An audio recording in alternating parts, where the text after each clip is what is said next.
36 సీమోనును అతనితో కూడానున్న వారును ఆయనను వెదుకుచూ వెళ్ళి ఆయనను కనుగొని అందరూ నిన్ను వెతుకుచున్నారని ఆయనతో చెప్పగా, చూడు ఎందుకు వెతుకుతున్నారు?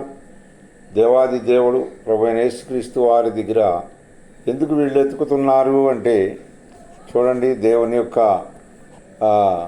నామ ఘనత కొరకు కాదు, కానీ దేవాది దేవుడు ఉచితముగా ఆహారం పెడుతున్నాడు, ఉచితంగా స్వస్థపరుచున్నాడు, ఉచితంగా అద్భుతాలు చేస్తున్నాడు, ఆశ్చర్యకార్యాలు చేస్తున్నాడు, సూచక్రియలు, మహాత్మ కార్యాలు ఎన్నెన్నో చేస్తున్నాడు. కనుకని ఆయన ఎతుకుతున్నారంట.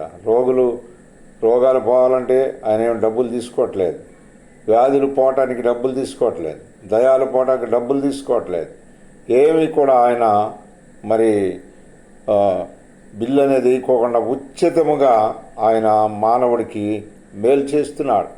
అందుకని వాళ్ళంతా వచ్చారు.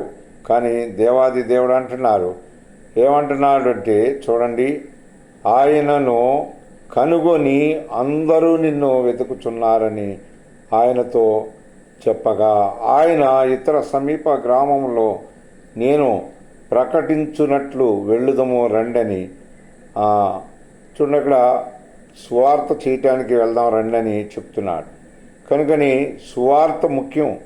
అనేకులకు దేవుని మాటలు వినటం, దేవుని మాటలు వినిపించినప్పుడు, దేవుని మాటల వల్ల విశ్వసించినప్పుడు వాళ్ళ వ్యాధులు, వాళ్ళ రోగాలు, వాళ్ళ జబ్బులు, ప్రతిదీ వాళ్ళ ఆర్థిక సంబంధమైంది ప్రతిదీ కూడా వాళ్ళ నుంచి తొలగిపోవాలంటే వాళ్ళు మొట్టమొదటిగా ఏం వినాలి? సువార్త వినాలి. వీళ్ళు ఎందుకు యేసుక్రీస్తు ప్రభువారిని ఎతుకుతున్నారంటే, అందరూ ఎతుకుతున్నారంటున్నాడు. నేనే కాదు, అందరూ ఎతుకుతున్నారు. ఎందుకు ఎతుకుతున్నారు? వాళ్ళు ఉచితంగా రోగాలు బాగు చేసుకోవడానికి, ఉచితంగా ఆహారం తింటానికి, ఉచితంగా అన్నీ దేవుని దగ్గర పొందడానికి ఎతుకుతున్నారు. కనుకని ఇది కాదు, రండి మనం సువార్త ప్రకటిద్దాం.